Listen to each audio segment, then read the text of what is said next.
스마트폰 앱을 코딩하는 20대 개발자, 그리고 섭씨 1500도의 시뻘건 쇳물을 거푸집에 붓는 50대 주물 기술자. 여러분, 이 두 사람이 대한민국 정부 서류상으로는 완전히 똑같은 그 뿌리 기술자로 분류된다는 사실 혹시 알고 계셨나요? 처음 들으시면 아마 에이 말도 안 돼 하실 겁니다. 완전히 다른 세상 이야기 같으니까요. 맞아요. 저도 처음엔 제 눈을 의심했거든요.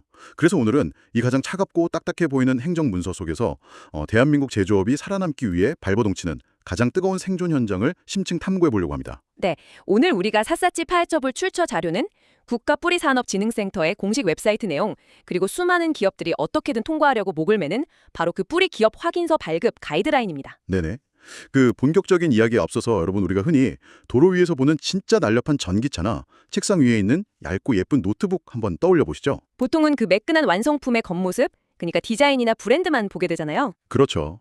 근데 그건 마치 스마트폰의 화려한 아이콘이나 껍데기만 보는 거랑 똑같거든요. 그 혁신적인 기기들이 실제로 막 작동하게 만드는 보이지 않는 핵심, 즉 스마트폰의 운영체제 역할을 하는 게 바로 오늘 우리가 다룰 뿌리 산업인 거죠. 정확한 비유입니다. 운영체제가 멈추면 그 아무리 비싸고 최신형인 컴퓨터라도 그냥 무거운 고철덩어리에 불과하죠. 제조업에서도 이 뿌리라는 운영체제가 멈추면 모든 생산이 끝납니다. 그래서 제가 처음 이 가이드라인 자료들을 받아봤을 때 솔직히 말하면 그냥 신청 서류 목록 쫙 나열된 되게 무미건조한 행정 안내서네 하고 덮을 뻔했거든요. 근데 자세히 읽어보니까 그게 아니더라고요. 겉보기에는 뭐 신청서, 양식, 심사 기준 이런 걸로 가득 찬 평범한 문서 같죠. 하지만 여러분, 이 텍스트 안에는 대한민국 제조업이라는 거대한 시스템이 멈추지 않게 하려는 국가와 기업의 아주 치열한 고민이 담겨 있습니다. 네, 단순한 행정 절차가 아니라 진짜 글로벌 경쟁에서 어떻게든 살아남겠다 이런 생존 교본에 가깝습니다. 오늘의 미션은 이 딱딱한 문서들 사이에서 한국 제조업의 진짜 미래 생존 전략을 찾아내는 겁니다. 생존 교본. 와, 단어가 되게 묵직한데. 자, 이 부분을 한번 본격적으로 파헤쳐 볼까요? 제가 이 서류를 보면서 제일 먼저 들었던 생각이 도대체 기업들이 왜 이렇게 막 복잡한 서류 작업을 감수하면서 이 확인서를 받으려고 기를 쓸까였어요. 처음엔 뭐 세금 깎아주나? 이런 생각하셨죠? 네, 무슨 정부 지원금이나 세금 혜택 같은 건 줄 알았어요. 물론 서류 보니까 그 제조 혁신 상업이나 공정 자동화, 뭐 에너지 진단 보조 사업 신청할 때 가점을 준다는 내용이 있긴 하더라고요. 근데 진짜 핵심 혜택은 이런 돈 이야기가 아니었잖아요. 맞습니다. 오히려 사람, 그 인력 이야기에 모든 초점이 맞춰져 있습니다. 서류의 혜택 부분을 진짜 자세히 들여다보면 이 확인서가 공장 사장님들에게 왜 그토록 간절한 VIP 프리패스인지 단번에 알 수 있죠. 그 고용 인원 늘려주는 부분 말씀하시는 거죠? 네, 가장 눈에 띄는 조항이 바로 외국인 최대 고용 인원을 일반 제조업 고용 허가 인원 대비 추가로 20%까지 아주 넉넉하게 늘려준다는 부분입니다. 와, 20% 추가요? 공장 운영하시는 분들 입장에선 진짜 완전히 숨통이 트이는 소리겠네요. 당장 지게 돌릴 사람이 없어서 막 납기를 못 맞춘다는 뉴스가 하루가 멀다 하고 나오잖아요. 현실이 정말 심각하죠. 특히 뿌리 산업 현장은 이른바 3대 업종으로 분류되다 보니까 젊은 내국인 인력을 구하는 건 거의 뭐 하늘의 벌따기 수준입니다. 그러니까 이 추가 쿼터가 가뭄의 단비 같겠네요. 그런데 거기서 끝이 아닙니다. 이 문서가 단순한 재정 지원을 넘어서 만성적인 인력난 해소에 아예 사활을 걸고 있다는 증거가 또 하나 나옵니다. 오, 어떤 거죠? 이 확인서가 외국인 근로자들의 체류 신분 자체를 완전히 바꿔주는 강력한 쥐렛대 역할을 하거든요. 체류 신분을요? 네. 외국인 근로자가 단순 노무 인력에서 숙련 기능 인력으로 넘어갈 수 있는 기량 검증 응시 자격을 주고요. 특히 뿌리 산업 현장에서 6년 이상 근무하면 274라고 불리는 숙련 기능 인력 점수제 비자로 전환할 때 무려 최대 15점이라는 엄청난 가점을 줍니다. 잠깐만요. 274 비자 전환 시 15점 가점. 저도 문서에 별표까지 쳐져 있는 걸 보긴 했는데 이게 막상 현장에서 일하는 외국인 근로자나 공장장님한테 구체적으로 얼마나 큰 위력을 가지는 건가요? 점수제라는 게 확 와닿지가 않아서요. 한국 공장에서 땀을 내는 외국인 근로자들에게 이 274 비자는 사실상 코리안 드림의 완성이자 핵심입니다. 진짜 그 정도예요? 그럼요. 이 비자를 받아야만 장기 체류가 보장되고요. 본국의 가족까지 한국으로 초청할 수 있는 자격이 비로소 주어지거든요. 와, 가족 초청은 진짜 큰 혜택이네요. 그런데 이 비자 커트라인을 넘기려면 나이, 학력, 한국어 능력 시험 점수 이런 걸 0끌에서 100점 만점에 일정 점수 이상을 무조건 채워야 합니다. 퇴근하고 공부까지 해야 되는 거네요? 생각해보세요. 타국에서 하루 종일 고된 육체 노동을 하고 밤에 그 피곤한 몸을 이끌고 한국어 시험 공부를 해서 1, 2점 올리는 게 얼마나 빡세고 힘든 일이겠습니까? 그런데 뿌리 기업에서 일했다는 이유 하나만으로 15점을 그냥 얹어주는 겁니다. 대박. 15잡이면 한국어 시험 몇 단계를 그냥 훌쩍 뛰어넘는 수준이네요. 공장장인 입장에서도 한번 생각해보면 몇 년 동안 기계 다루는 법부터 안전수칙까지 진짜 애지중지 다 가르쳐놓은 에이스 직원이 비자 만료돼서 고국으로 돌아가야 한다. 진짜 눈앞이 캄캄할 텐데. 그렇죠. 공정이 마비될 수도 있는 위기죠. 그러니까 이 뿌리 기업 확인서 한 장만 있으면 그 숙련된 에이스 직원을 우리 공장에 계속 붙잡아둘 수 있는 거군요. 게다가 제가 문서 보니까 내국인 청년들을 위한 병역 특례, 그러니까 산업기능요원 지정업체로 선정될 때도 가점이 딱 붙더라고요. 맞습니다. 이 모든 혜택들을 하나로 엮어서 큰 그림을 보면 정부의 메시지는 아주 명확해집니다. 어떻게든 공장이 계속 돌아가게 할 그 숙련공을 기필코 지켜내겠다는 거죠. 아하. 국가뿌리산업진흥센터 주요 사업 목록에 아예 뿌리산업 외국인 기술인력 양성대학 같은 항목이 전면 배치된 것만 봐도 알 수 있어요. 단순히 인력을 구하는 걸 넘어서 힘들게 키워낸 숙련공을 절대 잃지 않는 것이 이제 국가적 과제가 된 겁니다. 야, 혜택이 이렇게 막강한데 그럼 삐까뻔쩍한 판교 IT밸리에 있는 앱 개발사들이나 스타트업들도 다 우리도 외국인 개발자 쿼터 좀 늘리게 뿌리 기업 시켜주세요 하고 달려들지 않겠어요? 당연히 그런 유혹이 있겠죠. 도대체 어떤 회사들이 이 혜택을 받을 자격이 있는지 그 기준이 엄청 궁금해집니다. 가이드라인에 나오는 그 산업 분류 코드를 보면 14대 공정 기술이 쭉 나오잖아요. 네, 그 분류 코드를 가만히 들여나 보면요.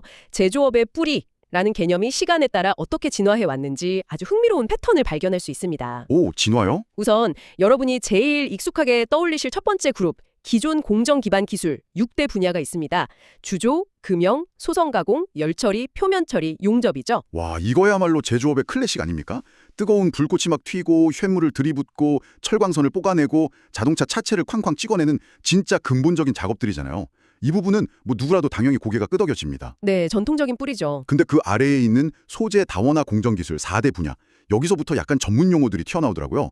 사출 프레스, 정밀 가공, 적층 제조, 그리고 산업용 필름 및 지류 공정. 소재 다원화라는 건 쉽게 말해서 이제 쇳덩이만 만지는 게 아니라는 뜻인가요? 정확하게 보셨습니다. 자동차를 한번 예로 들어볼까요? 예전에는 차체를 무조건 무겁고 튼튼한 철로만 만들었습니다. 그런데 지금 도로를 달리는 전기차들 배터리 효율을 높이려면 차체가 무조건 가벼워야 하거든요. 아, 무거우면 전비가 확 떨어지니까요. 그렇죠. 그래서 이제는 철 대신에 엄청 가벼운 플라스틱 복합 재료나 탄소 섬유를 가공해야 합니다. 스마트폰 디스플레이 패널에 들어가는 특수 유리 가공도 마찬가지고요. 아하. 시대가 변하면서 다뤄야 하는 원초적인 소재 자체가 철에서 다른 무언가로 완전히 달라졌고 정부도 이를 제조업의 새로운 기반, 새로운 뿌리로 인정한 겁니다. 아, 그러니까 재료가 철에서 특수 필름이나 플라스틱으로 딱 바뀌었을 뿐이지 결국 무언가를 형태에 맞게 깎고 찍어내는 제조업의 운영체제 역할은 동일하다는 거네요. 맞습니다. 그리고 3D 프린터, 적층 제조 기술이 들어간 것도 시대 변화를 확실히 반영한 거고요. 좋아요. 여기까지는 아주 부드럽게 납득이 됩니다. 그런데 여러분, 진짜 충격적인 건 바로 세 번째 그룹이었습니다. 지능화 공정기술 4대 분야. 로봇, 센서, 산업지능형 소프트웨어, 그리고 엔지니어링 설계를 말씀하시는 거군요. 네. 아니, 저는 분명히 이렇게 전통적인 용접 공장이나 주물 공장을 살리자는 막 그런 취지의 제도인 줄 알았거든요. 근데 세부 코드를 보니까 무인 항공기 및 무인 비행장치 제조업, 그러니까 드론 회사도 포함되어 있고요. 네, 맞습니다. 심지어 응용 소프트웨어 개발업이나 전자감지장치 제조업이 버저지 뿌리 기업으로 지정돼 있어요. 아니, 에어컨 빵빵한 사무실에서 컴퓨터로 코딩하는 소프트웨어 회사가 도대체 어떻게 뿌리 기업으로 묶일 수가 있는 건가요? 처음 들으면 되게 충격적으로 들리실 수 있는데 이 변화의 원리를 큰 그림에서 이해하면 아마 바로 고개가 끄덕여지실 겁니다. 어떻게 연결되는 거죠? 과거에는 노동자들이 쇳물을 거푸집에 타이밍 맞춰 잘 붓고 용접을 사람 손으로 튼튼하게만 하면 그게 곧 국가 경쟁력이었습니다. 하지만 지금은 달라요. 그 쇳물의 온도를 0.1도 단위로 센서가 측정하고요. 아, 감각이 아니라 데이터로? 네. 그리고 AI 소프트웨어가 과거 수만 건의 데이터를 순식간에 분석해서 불량률을 미리 예측합니다. 또 사람이 하기엔 너무 위험한 절단 작업 같은 건 로봇팔이 완벽한 정밀도로 대신 수행하죠. 아, 과거에 사람의 감각과 육체 노동에 100% 의존하던 걸 이제는 데이터와 기계가 완전히 대체하고 있다는 거군요. 그렇습니다. 만약 이런 지능화 시스템이 결합되지 않으면요. 한국 제조업은 인건비가 훨씬 싼 신흥국 공장들의 단가나 생산성을 도저히 이길 수가 없습니다.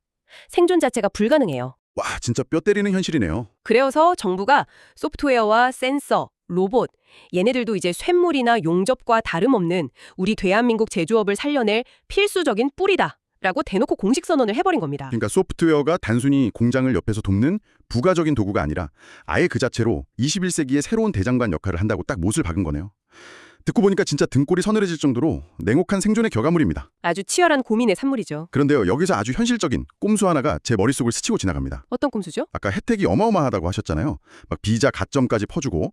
그런데 뿌리의 범위는 방금 말씀하신 것처럼 소프트웨어까지 엄청 넓어졌고요. 네. 그럼 솔직히 식당에서 서빙하는 로봇 만드는 회사나 아니면 그냥 간단한 스마트폰, 게임 앱 만드는 회사들도 우리도 지능형 소프트웨어 하네? 하면서 막 지원해서 혜택 좀 주세요 하고 무임승차하려고 덤벼들지 않을까요? 아주 예리한 지적입니다. 정부 입장에서도 나눠줄 수 있는 혜택의 파이가 한정되어 있는데 아무 소프트웨어나 다 끼워줄 순 없죠. 그러니까요. 그래서 지원할 수 있는 범위를 혁신적으로 확 넓힌 대신에 이 프리패스를 발급해지는 심사 기준과 절차를 아주 숨막힐 정도로 깐깐하게 설계해두었습니다. 가이드라인의 신청 서류 파트를 꼼꼼히 보면 그 촘촘한 그물망이 딱 보입니다. 맞아요. 일단 절차 자체부터 완전 자비가 없더라고요. 무조건 온라인 접수를 해야 하고 거기 안내문에 순차적인 접수 후 심사를 거치므로 긴급한 발급은 절대 불가하다라고 아주 굵은 글씨로 경고를 딱 해놨어요. 네, 예외가 없다는 뜻이죠. 당장 막 다음 주에 에이스 외국인 직원 체류기간 만료되니까 서류 빨리 좀 빼주세요 하고 관공서 가서 때를 써도 절대 안 통한다는 거잖아요. 전혀 안 통합니다. 최대 15일이 꽉 채워져서 걸릴 수도 있죠. 그리고 서류 요건도 장난 아니에요. 공장 등록증에 반드시 그 뿌리 산업 분류번호가 명시되어야 하고요. 만약에 공장을 임대해서 쓰는 바람에 등록증이 없다. 그러면 회사 전체 매출의 무려 50% 이상이 오직 뿌리 기술에서만 나왔다는 걸 회계적으로 엄청 꼼꼼하게 증빙해야 합니다. 네, 그 매출 증빙도 상당히 까다롭죠. 하지만 기업들이 심사 과정에서 제일 많이 반려를 당하고 심사위원들이 가장 날카롭게 눈에 불을 켜고 검증하는 서류는 사실 따로 있습니다. 오, 그게 뭐죠? 바로 기업이 직접 작성해서 제출해야 하는 품목 설명서입니다. 이 가이드라인의 신청 시 유의사항에 적혀있는 보류 및 거절 사유들을 찬찬히 뜯어보면요. 정부가 기업에게 도대체 무엇을 증명하라고 요구하는지가 아주 적나라하게 드러납니다. 아, 그 유의사항 파트 저 그거 읽다가 진짜 빵 터졌습니다. 막 회사 연역이나 임원진 소개 같은 쓸데없는 소리 구구절절 적지 말라고 대놓고 팩폭을 날리더라고요. 네, 군더더기 빼라는 거죠. 특히 사진 자료 올릴 때 겉보기에만 번지르르한 무슨 회사 홍보용 브로셔 사진이나 기계가 뭔지 보이지도 않은 저 멀리서 찍은 공장 전경 사진 올리면 바로 광탈, 반려 대상입니다. 그리고 무엇보다 핵심은 공정 과정이 확인되지 않는 완제품 사진만 띡 올리면 가차없이 거절당한다는 거였어요. 바로 그 지점입니다. 그 완제품 사진 거절 조항이 의미하는 바를 어떻게 해석하셨나요? 저는 이걸 딱 보면서 이거 완전 유명한 요리 경연대회 같네? 요리 경연대회요? 네. 이건 마치 참가자 셰프가 심사위원 앞에서 최고급 접시에 화려하게 플레이팅된 완성된 스테이크 사진만 딱 내밀면서 이거 제가 만든 겁니다. 죽여주죠? 저 합격시켜주세요. 이러는 상황인 거예요. 아하. 그럼 심사위원인 정부는 단호하게 딱 외치는 거죠. 탈락. 우리가 보고 싶은 건 완성된 스테이크의 육즙이나 데코레이션이 아니라 당신이 주방 뒷단에서 고기를 어떻게 숙성시켰고 칼질은 어떻게 썰었으며 불 조절은 어떤 시스템으로 했는지 그 보이지 않는 요리 과정 자체다. 이렇게요. 와, 정말 완벽한 비유입니다. 정부가 진짜로 보고 싶은 건 최종 결과물이 아니라 그 결과물을 만들어내기 위한 험난한 과정, 그리고 그 시스템 자체입니다. 과정 자체를 증명해라. 네, 완제품 이면에 숨겨진 실질적인 제조 공정을 아주 집요하게 파고드는 거죠. 문서 하단에 아주 작은 글씨로 적힌 참고사항을 보면 이 철학이 더 극명하게 나타나거든요. 작은 글씨요? 네, 원재료를 단순히 1차 성형이나 가공해서 인곳, 판, 봉 같은 1차 소재만 생산하는 업종은 제외한다고 명시되어 있습니다. 아, 인곳이나 판. 그러니까 광산에서 캐온 절광석을 그냥 단순히 녹여서 아무런 형태도 없는 철 덩어리나 둥근 쇠기둥으로 뭉쳐넣는 수준의 단순 작업은 뿌리로 인정 안 한다는 거군요. 정확합니다. 무언가를 의미 있는 제품으로 만들기 위한 고도화된 기술적 개입, 즉 공정의 디테일이 서류상으로 완벽히 증명되어야 한다는 뜻이네요. 맞습니다. 그리고 앞서 진행자님께서 제기하셨던 그 꼼수에 대한 의문이 있었잖아요. 아, 식당 서빙 로봇이나 스마트폰 게임 앱이요? 네. 아무 소프트웨어나 다 지원해서 혜택만 쏙 빼먹으면 어떡하냐. 이 우려에 대한 완벽한 방어막도 이 심사 기준 안에 아주 명확하게 명시되어 있습니다. 아까 잠깐 봤던 그 특별단서 조항 말씀하시는 건가요? 네. 문서의 문장을 제가 그대로 한번 빌려와 보겠습니다. 지능화 공정산업은 기존 기반 공정산업이나 소재 다원화 공정산업과 연계되거나 결합되어 활용하는 산업으로 한정한다. 아하, 연계되거나 결합되어야 한다. 바로 그겁니다. 그러니까 심사할 때 우리 회사는 그냥 똑똑한 챗봇 앱을 만듭니다. 이러면 서류 광탈이고요.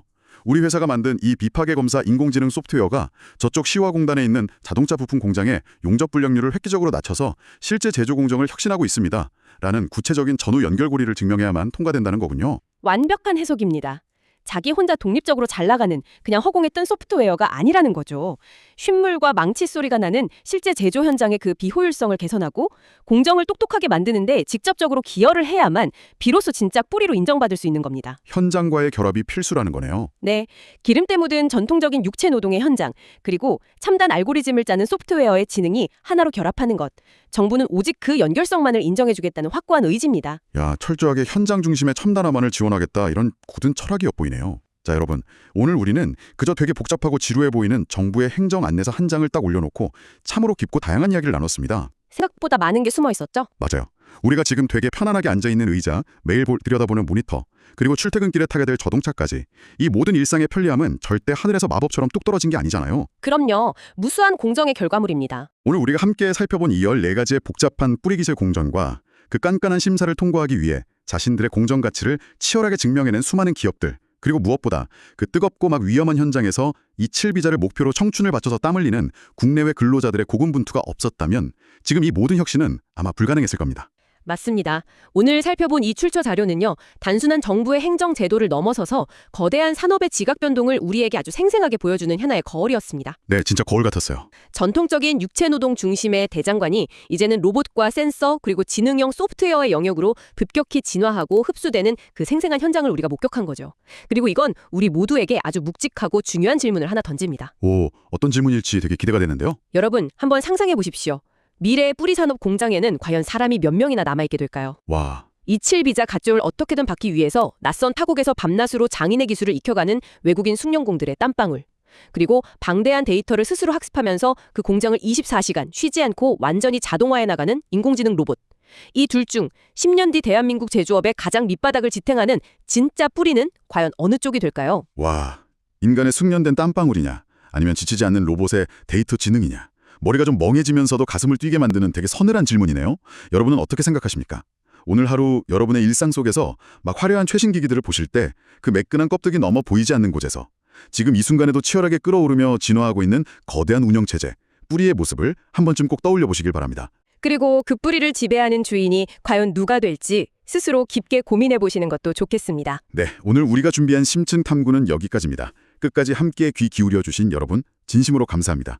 다음 시간에도 세상을 완전히 다르게 보게 만드는 흥미로운 자료와 함께 다시 돌아오겠습니다.